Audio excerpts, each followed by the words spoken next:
common sense for drug policy.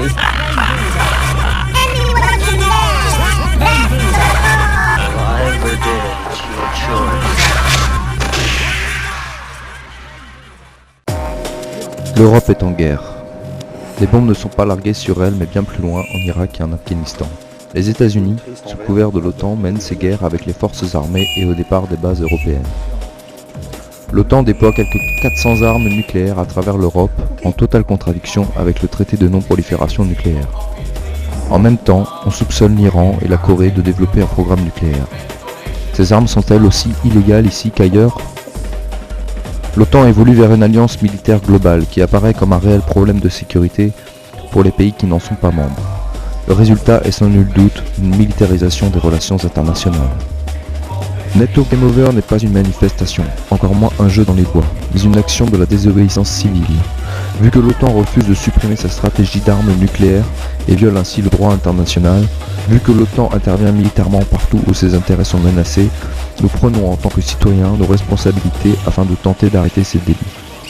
Le 22 mars 2008, nous avons tenté d'entrer dans la base de l'OTAN et de sceller ses portes, ses fenêtres et ses entrées principales pour prévenir des crimes de guerre. Nous avons donc commis une infraction à la loi, et ce en vue d'arrêter de plus grands délits. Nous sommes ainsi soutenus par le droit international.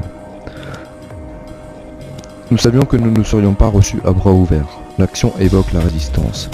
Mais nous nous organisons afin que l'action se passe de manière non violente. NATO Game Over est une campagne internationale. Des activistes pour la paix provenant d'Espagne, d'Allemagne, d'Italie, des Pays-Bas, de France, d'Angleterre ont pris part à l'action.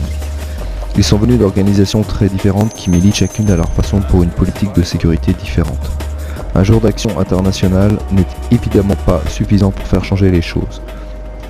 En pénétrant au siège de l'OTAN à Bruxelles et en fermant symboliquement ses portes, nous espérons susciter une réaction dans l'opinion publique et ouvrir le débat sur la légitimité et le devenir d'une organisation comme l'OTAN à l'approche du sommet de Bucarest.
Plusieurs centaines de militants anti-guerre venus de pays membres de l'Alliance ont manifesté à Evere et certains ont tenté de franchir les grilles de l'enceinte. Autant dire que les forces de l'ordre sont intervenues, parfois sans ménagement. Caroline Hick.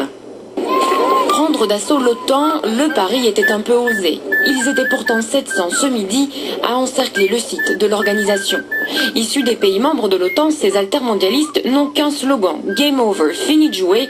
Pour eux, il faut redéfinir le rôle de l'organisation à la veille du sommet de Bucarest. Déterminés, tantôt bien équipés, tantôt un peu moins, leur message était aujourd'hui triple. Nous sommes ici clairement pour dénoncer trois choses, à savoir premièrement la présence d'armes nucléaires en Belgique. Dans le cadre de l'OTAN, nous avons 20 têtes nucléaires en Belgique alors qu'elles ont été condamnées par la plus haute instance judiciaire, la Cour pénale internationale. Deuxièmement, pour dénoncer que le fait que la Belgique est une plaque tournante au niveau logistique américaine, donc des transports de matériel américain passent directement par la Belgique pour partir en Afghanistan et en Irak. Et troisièmement, le fait que la Belgique participe à la guerre en Afghanistan. La réaction des forces de l'ordre déployées en masse ne se fait pas attendre. Autopompe, police montée, les assaillants sont attendus de pied ferme par 500 policiers. Pour les participants, la réaction de la police est disproportionnée. C'est le cas du député Spirit Geert Lambert, spectateur attentif du rassemblement, dont il partage la philosophie. Nous sommes ici paisiblement pour être ici pour observer.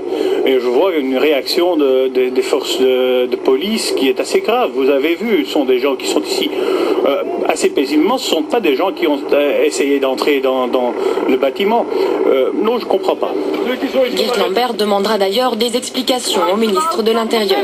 2 heures après le début de l'assaut, la police avait procédé à près de 500 arrestations et même les plus motivés ont été embarqués. Ils ont été relâchés en fin d'après-midi.